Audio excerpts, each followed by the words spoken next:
Good morning, everybody. It's great to see such a big turnout on a cold winter's day like this. Thank you all for coming like that. Okay, few announcements before we get going. As usual, we're always looking for new, good speakers, so don't be afraid to come and tell your story. Come to us wherever you can. Okay, Heritage. We have a brand new Heritage on sale out to the back, those who haven't seen it. Fraser's asked me to specifically say, so you don't get confused, it's the one bottle green, number 42. Please take that, it's $20 a go, and we have some of the previous editions there available as well. What we also have is Rob Fynn, our speaker's book, out there at the back, which is $30 a go, but of which $25 will be donated to our society. So thank you, Rob, for that. Thank you very much for that. Okay, I think you've all managed to find some tea and coffee, so that's good. Doug McClymonth somewhere around with a begging bowl for donations. So please give if you have any available. Okay. Right, this morning, introduction for Rob Fynn. I think most of you have seen the notification we sent out, so you've seen about Rob and about his main talk today, and I don't like to repeat those ad hoc like that. You've seen the brief profile. He's been deeply involved in his business and setting up 5 safari camps, if not more, and that's quite an achievement to do. But today it's a double bill, because Rob will first talk about his experiences in the safari camp businesses, and you'll see from the starting point there's a little bit of history, of his own history in it as well. And he'll then focus specifically on Fothergill, okay, like that. Following that, we're going to have a short tea break, and for those that are able to stay, then Rob's going to give a second talk, slightly shorter one, about his experience driving a Land Rover all the way from the UK through 16 countries, I think 16 countries, Rob, to get to what was then Rhodesia. And in my notice, I did say that grounds are available for people who wanted to maybe picnic afterwards, courtesy of Hellenic School. But looking at the weather and looking at you things, I don't think there's going to be many picnics. But anyway, it's there if you want to use the grounds. Okay. Rob has suggested that we do it a bit interactively, so that normally we do the talk and then take questions, but Rob's quite happy if you want to interrupt and ask a question and be interactive about it like that. So without further ado, ladies and gentlemen, Rob Fynn.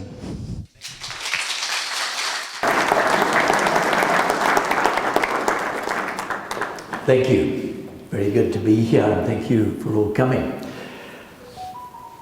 As Robin was saying, it is a talk about Fothergill, but things like Fothergill don't just happen.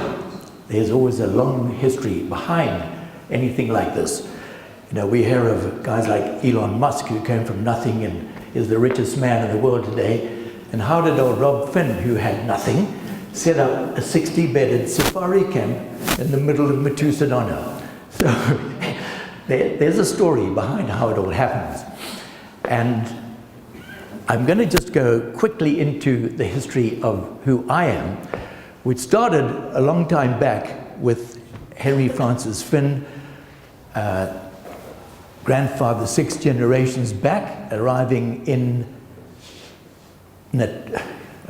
Cape Town, and was the first white man to meet up with Shaka Zulu. And I'm not going to go into a big story about who he was and who the Zulu were. Most of you will all know that. And he was quite an exceptional character. And on beyond that, the family grew, and we've got a great-grandfather showing here, West Fynn, who arrived here in the late 1800s with the pioneer column, who came up and ended up owning most of Avondale Farm. And then there was my grandfather, Percy Fynn, who was one of 9 brothers, and 4 sisters who all came up here. So quite a big Fynn clan kind of grew up from there. That was the kind of coach that he arrived in. People like Fynn, who was one of his sisters in the First World War, doing nursing, very famously given the Royal Red Cross, which was a kind of a VC for nurses, much loved by the guys she looked after. And so it was all about, of course, arriving here. And there's the Pioneer Column setting up in Fort Salisbury. The bottom picture seems to be disappearing, but these pictures, which are looking a little odd with a whole lot of things put into one, are because a lot of these pictures today have come out from the first book, which was self-published, and all the pictures in that were black and white. And then it was published later by a proper publisher, and that's the one at the back, which has got some colored photos. So that's why there's a bit of an odd thing here. And when I'm referring to the book, that's who it is. And then there's my own family, mum, who came out here as an au pair in the, I guess it would have been the 30s.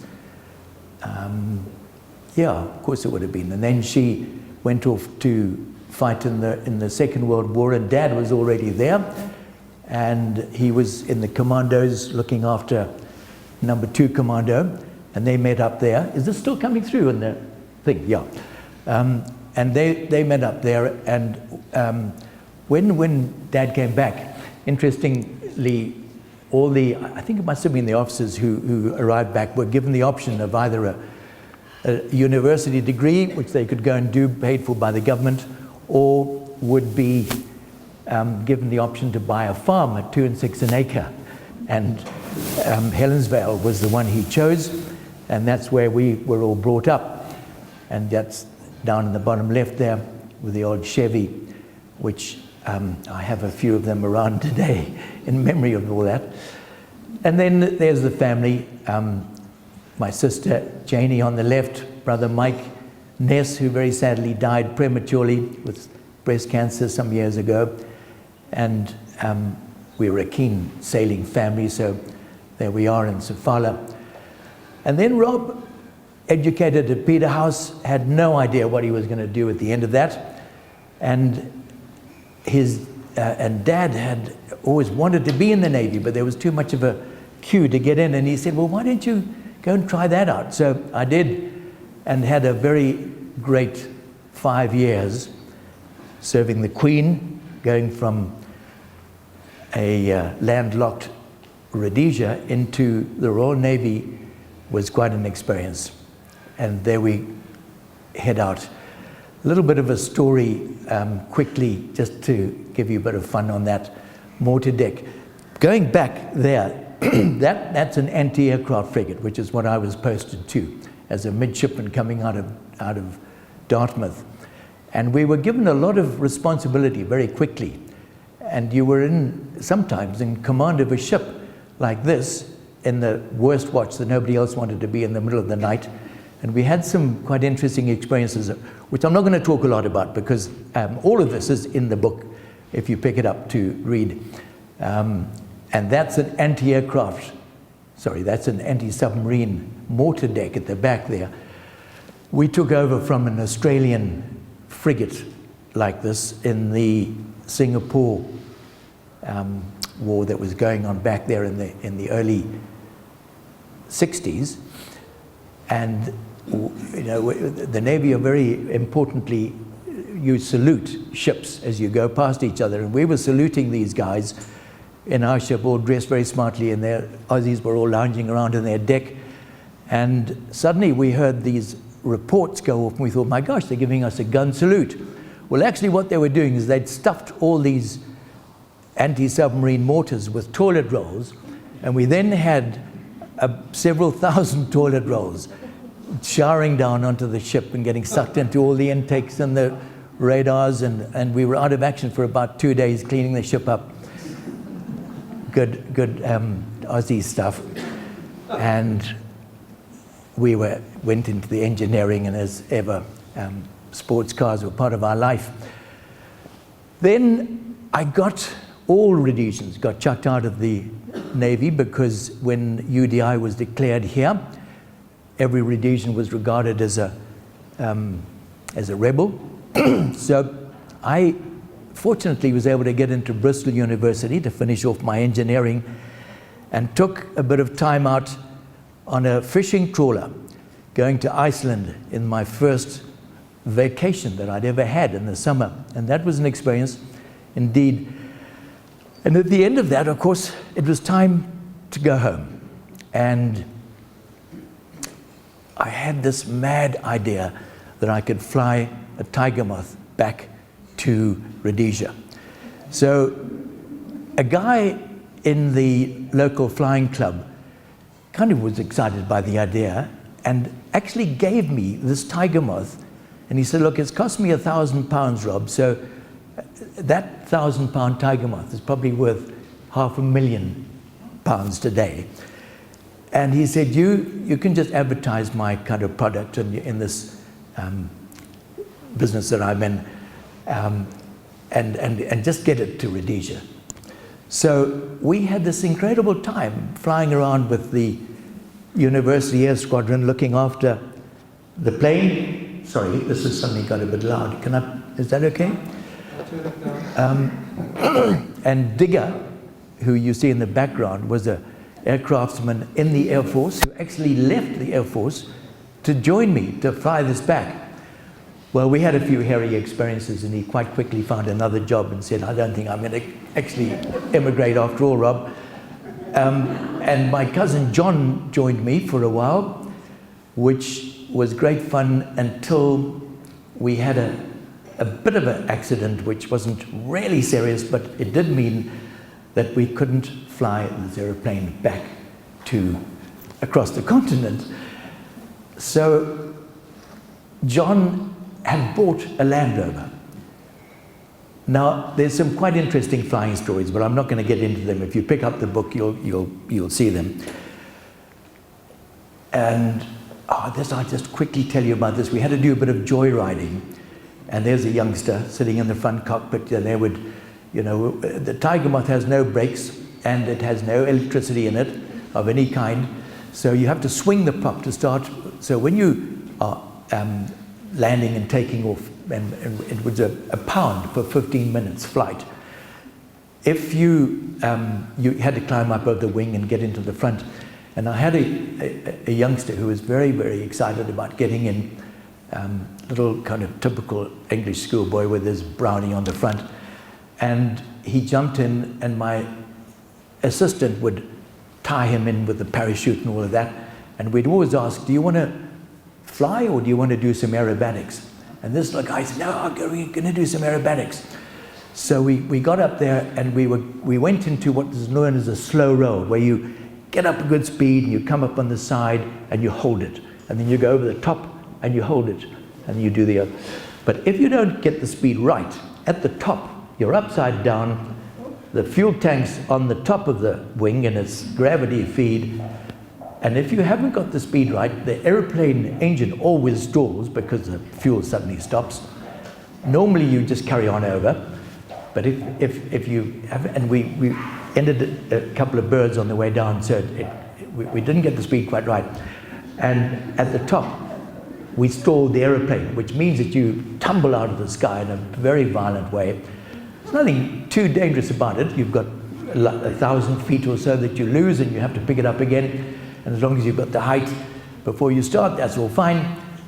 And as we pulled out, I had a tremendous pressure on this joystick, and I couldn't understand why, and I thought something had broken on the plane, and I looked around, and then to my horror, when I looked forward into the front cockpit, there was nobody there. There was no hair. And I thought, oh my gosh, man, this is just simply too terrible. And I sort of bent over to see if I could see little bodies spiraling down. Of course, he hadn't had any parachute training. And I was just feeling really sick about this. Going home, wondering what I'm going to say to his dad, thinking I'm probably completely illegal and doing the whole thing and I'll be in jail. Anyway, what about this little guy? And as we leveled out to land, this little head reappeared in the front. Oof, I could have kissed him.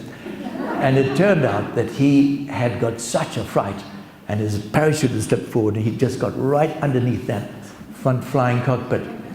And anyway, one of those things that happens. But this is all just leading up to the kind of the adventure life that I was looking forward to very much. And so here's a map with the, hang on, I'm going to show you with this. I've got this, of course. So this is the tiger moth route was going to come down all the way down the west coast like this.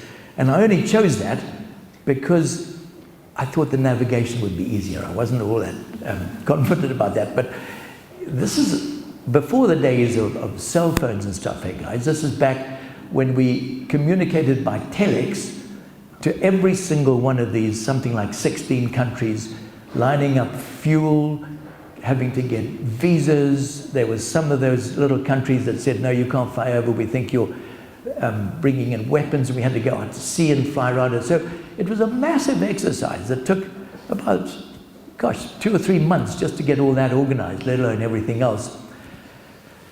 So when we couldn't fly, we had all these visas, John says, let's go in the Landy, Rob. He just bought a Land Rover, brand new, out of the box, in 1969, a Series 2 Land Rover, which today, you see these guys with very precious little shiny Land Rovers that they looked after, and you can't imagine that they would cross the continent, but indeed it did. And here we are, going down this route, and we'll get more into that later, as Robin explained, but I just need to show you this little bit, because when we got to Nairobi, John had this great kind of historical picture of what had been going on in Ethiopia for a while. He was passionate about the country. And he said, Rob, we're going to go and see if we can find a route which the army took during the Second World War to take this country. And we're going to just have to go and see if we can find that. Well, we went off and we had the most incredible time, which we'll get into later if you can hang around for that. But why I'm just describing it here is that that's where the whole safari idea started. This is where I'm kind of leading up to. Fothergill would never have happened if we hadn't done all this, because there was this amazing guy who was an Ethiopian running this camp, and he said it was just an incredible experience. So I determined at that point, I didn't really want to be a civil engineer stuck in an office pulling the bush apart. I'm going to be a safari guide. And so that's where it all began. And I'm just going to go on now. Okay, so here we are, starting off the trip, looking out to see if I can see Rhodesia, the beginning of the Sahara Desert. But we'll get all onto that a little bit later. So after that had all collapsed, with the collapse of Ethiopia and Haile Selassie being chased out and my good friend being chased out, I came back. My dear mum said, Rob, look at this. There's a safari camp being sold in the Matusadona. Why don't you go and have a look at it? So I wasn't very excited. I was really despondent that the whole of the Ethiopian exciting idea had fallen through. And I came down, and now we're talking about in the 70s, early 70s. No one really went to Matusadona. Nobody really knew about it. And I looked at this lot and I thought, my gosh, this is amazing. So there was this camp just around the corner from where that picture's taken, with a bunch of run-down old tents and Land Rovers on flat wheels and stuff. And I just looked at this and I thought, yes, this is where I start. So here we are, beginning with a little tented camp in the Matusadona in 1972. In those days, the parks wouldn't allow anybody to drive around in an open Land Rover. They thought it was far too dangerous. So we all had to have these station wagon kind of Land Rovers, and people had to sit inside, well, they were supposed to. So what we did is we had these big roof racks, and we put mattresses on the top, and so everybody climbed up and sat on the top of the roof, which was great for them, but you sitting inside was having, a few communication problems with the people on the top. And so Ozzy, as you see in that middle picture there, would, hang on a second, I'm going to go back there. I'm going to work this thing out. Ozzy sitting up there on the front would sit on the front tire, that tire, that would be his place. And so he would dangle a leg down if there was something interesting and point with his foot to where it was. And then I would sort of lean out the window and tell everybody about what it was. But of course, having just come back from being away for 8 years and not really being anything of a bush fundi at all, except the idea of wanting to live in the bush and being a part of it, it was, everybody who was with us was quite excited about these experiences. And again, remembering this is long before the days of the kind of communication we've got today. So the only way we could communicate with a little office that I had above the old Union Avenue post office in what was Salisbury was with these HF radios, which were a pain because you had to set up this whole aerial, and it was quite a complicated thing. And if you were out, like doing a safari, because you had a particular slot every day, we had 2 half-hour slots, one in the morning and one in the afternoon. The morning one was good in the sense that you could make comms, but we had this missionary kind of group who were on the radio before we started, and they would be whining away about spiders on the wall, and this had happened and that happened, and we'd be saying, look, excuse me, it's our time, and they would say, oh, how rude, these people are getting in on our time. And so it was a real battle. And then in the afternoon, it was very crackly and it never worked very well. So we quite often just didn't actually know what was going on, and people would just arrive in Kariba, and we would have our little lake navigation radio calling up saying, Kazangula, that's what we were called, Old Kaz. Old Kazangula, you've got some people waiting for you to collect you. And it was all a little hairy. But that's just how it was, but it was quite stressful. And I used to greatly admire the guys, and that's with that dung beetle thing sitting on the bottom there, who were actually paid to just research these things and not have to look after people, and I wished I could do that too. And I just had 3 staff, and this was old Bunu, the chef, who was a wonderful old chap. And he had an assistant who was a woodcutter called Tyson, and then Ozzy, who was an ex-batman who jumped around from one uniform to another. One moment he was the waiter, the next moment he was a safari guide on the top of the Land Rover. The next moment he was sweeping the paths, and people used to think that all the staff looked rather alike because they had just appeared in so many different uniforms. And it was just how we had to work. And there is the original first little safari camp, and I want you to concentrate on that middle picture there, because you can see we're crowded around under a bit of a fly sheet, and that was our dining tent. And the little tent you see on the left, and they were all the same, very simple little tents, most of them quite old, lots of them falling apart, was what we and our clients slept in.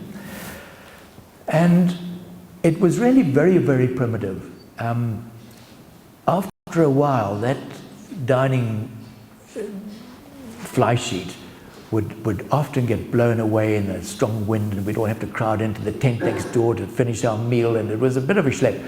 So I thought, well, crumbs, come on, I've got to do a bit more than that. And we put up this dining roof, which was just an A-frame, as you see, where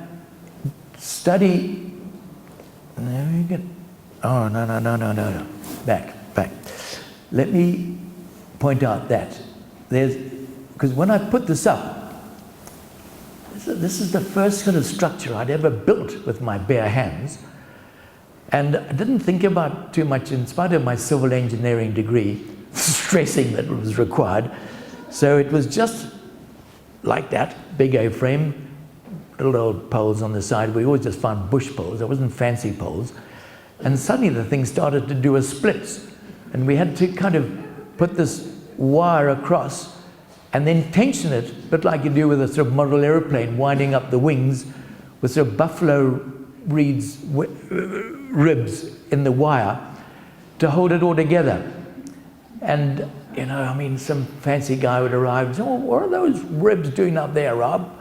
And I'd have to say, "Well, look, if you see those unwinding, then get out."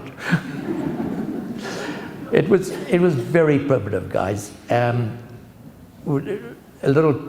We'll get on to, we'll have a look at the tents in a moment. I'm not going to concentrate too much on the top pictures. These, as I said, just came out of the book. So they're a little higgledy-piggledy.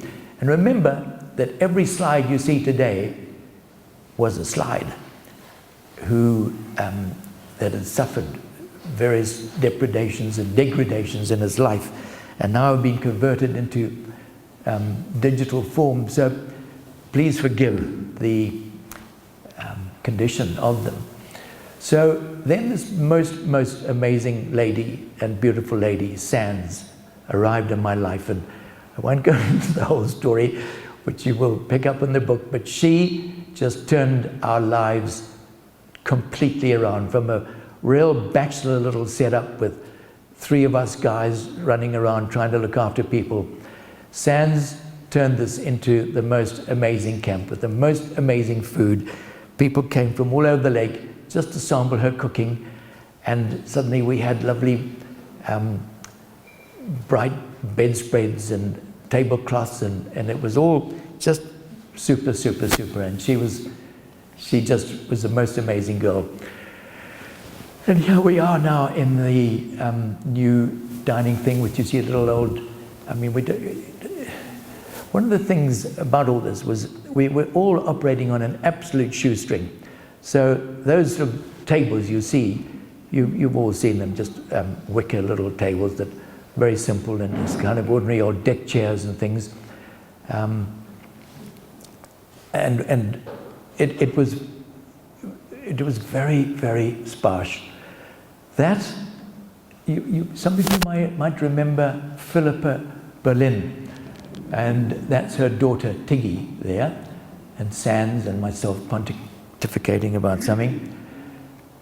And Sands had arrived with her 2 children. So here's young Rory, who used to come and spend the holidays with us, and then he would be with his dad in the school holidays.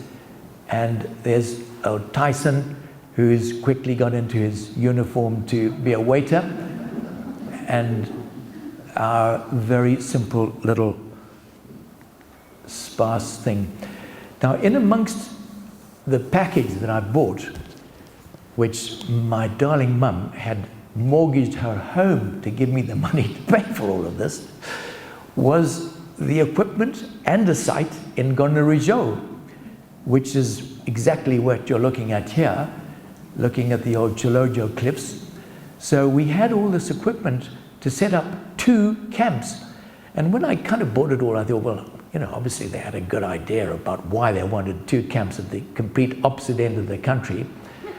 Well, remembering we just started our freedom war, which was really getting into a stride now.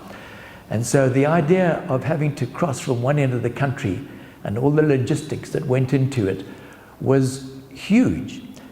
But we did set up a camp down here, and lovely Rob Hughes, who'd been working for Spurwing, said, "Oh, I'll come down and run that for you, Rob." And then he was very, very sadly killed during the war in that very first year.